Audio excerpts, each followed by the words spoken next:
I've come here today as just a normal school student and figure out strategies on how to revitalise Te Reo Māori, not only for Māori in general, but for the whole country.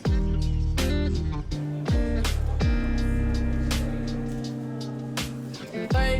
2, 1, go!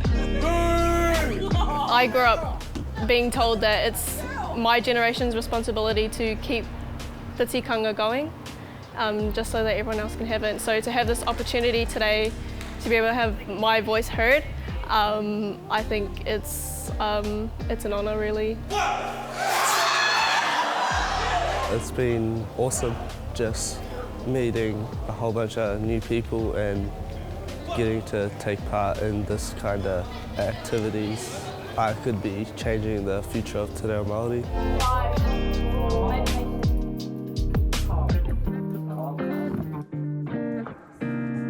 Yeah, it's been pretty cool today. Like, learnt a lot.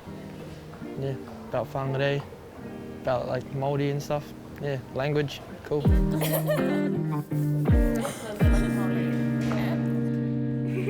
It gives me a chance to say what I think could impact on Raranga Tahi, because one opinion could turn into something big, something great.